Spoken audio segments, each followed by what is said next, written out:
Right on, guys and girls. So, you join me today. I just wanted to talk about this song that I'm collabing with Tony. Now, it come up, I was flicking through some of his songs online. He's on Bandcamp, so you can buy all these songs online, but this one I did buy because it was extra special.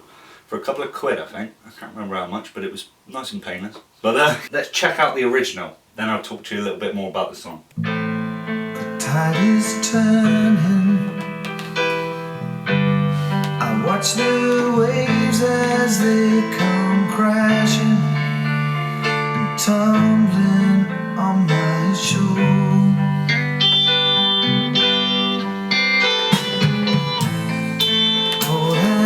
I heard this and I saw the potential for doing lots of stuff on it, and luckily Tony said, yeah, you can do some stuff with it. So he told me the story as well.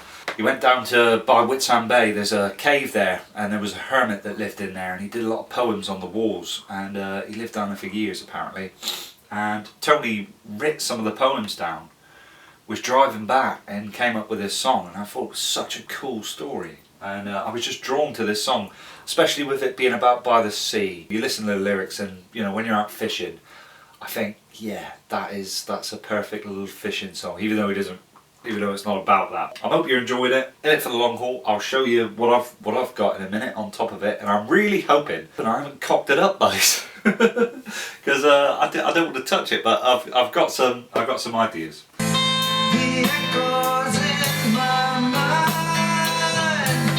of a forgotten time when the sea and the world was brand new.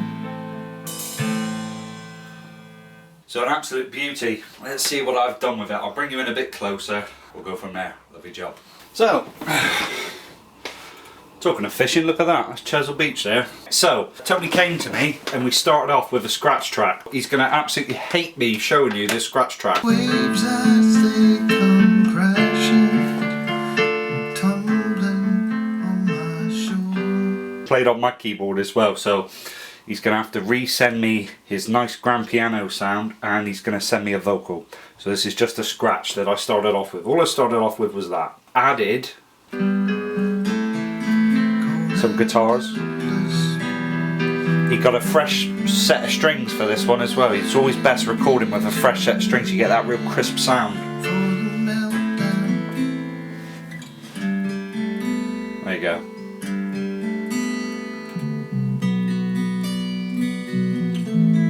Got a bass in there. Before recording any of that, I got some seagull sounds, some wave sounds, and some wind and some drone noises. So I'm hoping we can do a music video for this, and this is going to set the scene. So here's the scene setting bit. Seaside.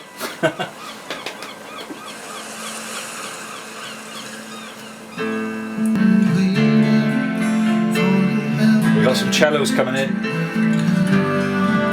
Full orchestra's going to hit.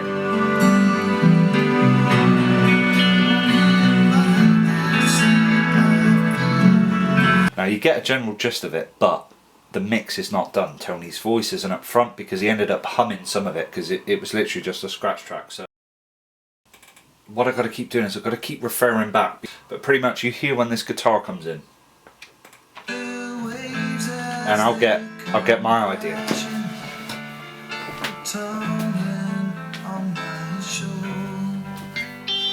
That bit. So, I bought a lap steel guitar. I've never played one of these before, but you set it down and it is done using a slide. And I reckon, I'm waiting on the Amazon order because that's a bit tiddly, but I got a bigger one coming. That'll help me do that. So, a little bit of practice required on this, but this is what I'm going to do all of the electric guitar parts on, I feel, and even potentially the solo. So that'll be coming up, guys. You'll have to listen out for that. Again, never played a lap steel, but it has got a lot of sustain. It just keeps ringing out, which means you can get those. Here, look at all this. I'll do that.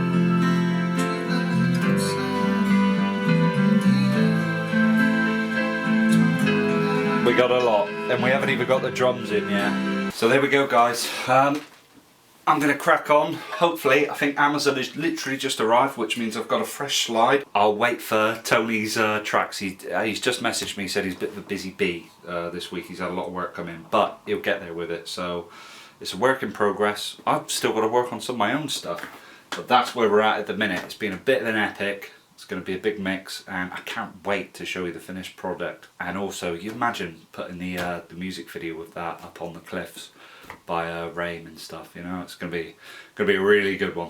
Hope you're sticking with me. I'll clock back in possibly in a week or two when I get this and when I've put the lap steel down and stuff. Lovely job. Cheers, guys. See you in a bit. Get on, guys and girls. It's another day. We're back on the old Lugger vlog. I think in the last time I spoke to you, I was talking about waiting for my slide, which came. I've put some lap steel stuff in on there, and what I'll do is I'll just give you a little gist. Tony's first lick, by the way. I've just turned the camera on. I've just woke up and we're straight in.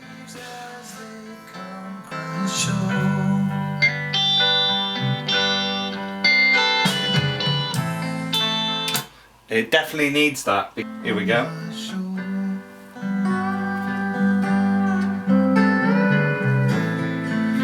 And I felt as though it needed that country guitar lick to it. So I'll show you some of the licks that I've come up with. This one is getting an EP of its own. I've got to do something on this, but pretty much it's tuned to G. I'm not going to go too much into it. I'm just going to give you an idea. It's got the same frets as a guitar, but it's tuned differently. So it's a G triad, G, B, and D, and then G, B, D. So you take your slide, and instead of fretting a note like you would on a guitar and pushing it down, we've got our slide,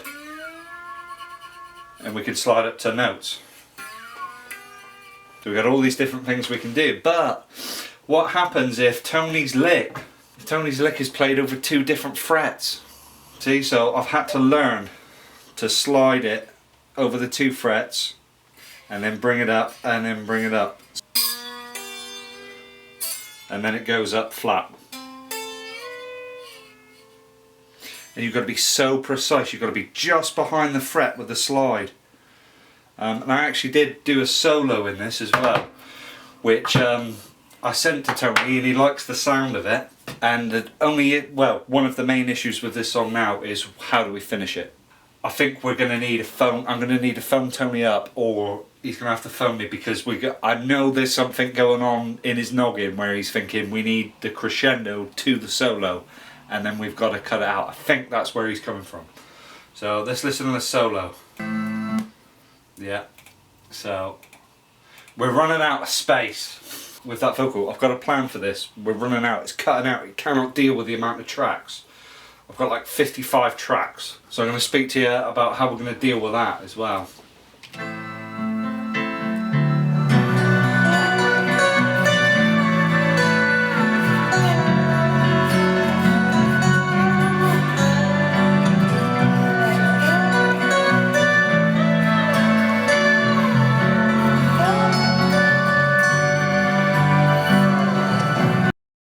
So I planned ahead with this song.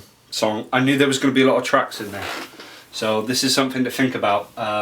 When you're setting up a project, you've got 24-bit, 32-bit, different bits, depths and stuff, which will help with the quality, but it can change the amount of tracks you can have on there. When I'm working in 24-bit, I can get away, I think I'm in 24, I can get away with working with this. If I'm in 32, the CPU load is too much. There's too much processing going on. I actually have bounces, instrument tracks, audio tracks all set aside of everything that I've got as well.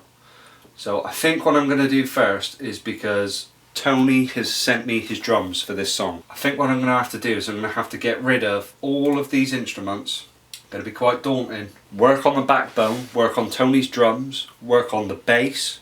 I'm going to redo the guitar. I'm going to talk about phasing issues to you in a minute. Get his keyboards in on there. And then when it comes to the final mix, I will bounce the backbone of that. So bass, drums, vocal, guitar. And then into that bounce, which those tracks will be condensed into one. I'll open a new project, I will orchestrate it, bring that up into the mix. That's where I'm at, spitballing to you guys. It's a long one. I mean, what else are we doing on a nice rainy day like this? Whenever it's raining, just think, music time. Because you can't do anything else, so it's lovely. Let me get this deleted and check through it, and then let's get Tony's drums in, which is going to be the next thing. Well, there we go. I've deleted the lot. I got nothing down here, look. Nothing going on. The backbone is pretty much done, and I've just put the drums in. So let's have a listen to when the drums kick in. I've got no verb on them, they're all clean at the minute, and I haven't really done levels too much. I really like, out of all of it, there's always one little thing that stands out in there when like you do a full performance or something. So with Tony's drums, it's this drum fill. Blah, blah, blah, but there's tons of space in it, but it's like, I really like the fill.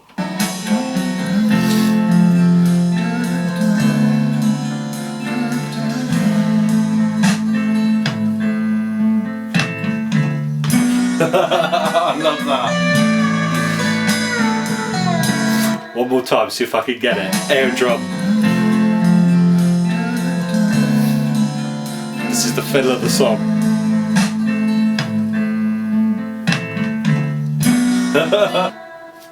There you go. Hope you're enjoying the vlog. Hope you're sticking with me. It's a long one, like I say. Tea and a bicky, and we'll keep going. I will see you hopefully on another dreary day. I do like dreary days. Love your job, guys. I'll see you at some point.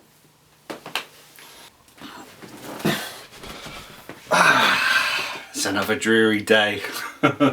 And it's lovely because it means that today I get to finish off the Lugger. It's been a bit of a process since I last logged in. Oh look, it says I've got 59 audio files missing. A lot gone on since I last spoke to you, and what I've managed to do is Tony's managed to send me his vocals twice because we did a set, we weren't too happy with it, and it was the first time I'd mixed vocals as well, so I'd added a lot of compression. I was getting all the breath out, and every bit I was trying to be really artistic with it, but I think it was a bit too much over the place, so he sent me another fresh vocal which I've put in, and then I'll show you what I was talking about previously. These are my tracks pretty much. How many have I got? 1, 2, 3, 4, 5, 6, 7. I've got 8 tracks now. Let's go through them, see what we got. This is the orchestra.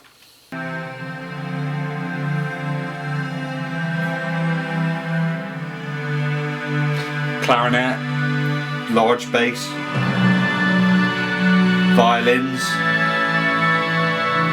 oboes, piccolo, and it's just building in those B sections.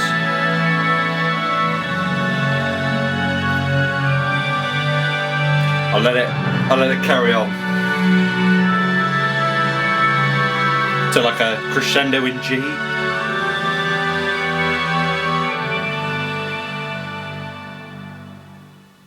During the verses we've also got some piccolo-y bits.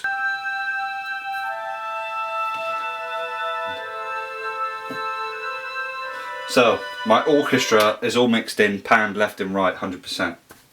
I've also got Tony's oohs and ahs for the B sections. Pretty cool. With the orchestra, should we do it?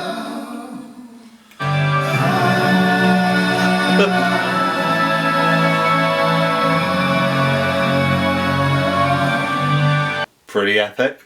So I've mixed all of his oohs and ahs into one track as well. It's already got all the verb on it and stuff. Remember, I had to bounce everything out individual because I didn't have enough processing space. So the orchestra I did in one, the oohs and ahs I did in one. What else have we got? We've got this full kit here as well.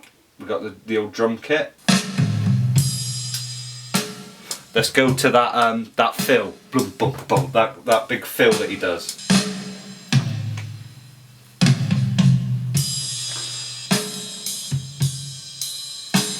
With a load of verb, we've got the backbone, which is guitars, bass, some other stuff, keys. So that's all mixed in.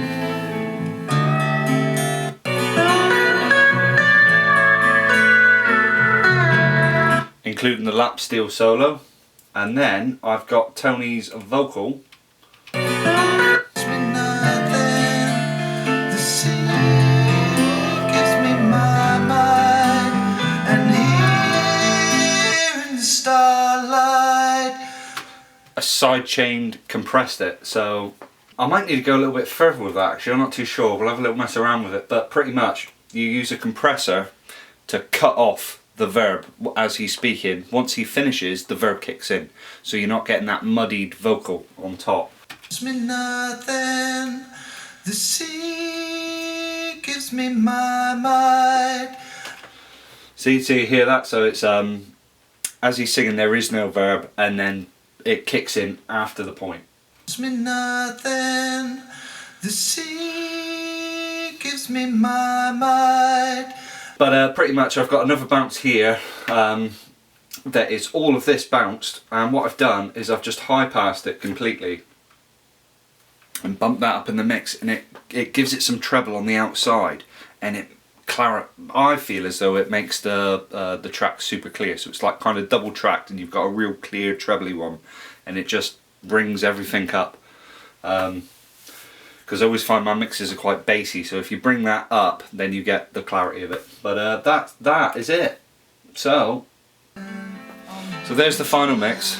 I'm gonna call it and say one of the craziest mixes I've ever done. Two, possibly one of the best sounding mixes I've done, because I feel as though I've got everything in there, even though there's a lot going on in there, and I'm learning, and this is good. This is good for me. I've heard this song about 200 times, possibly. Nah, it's got to be more. It's got to be more.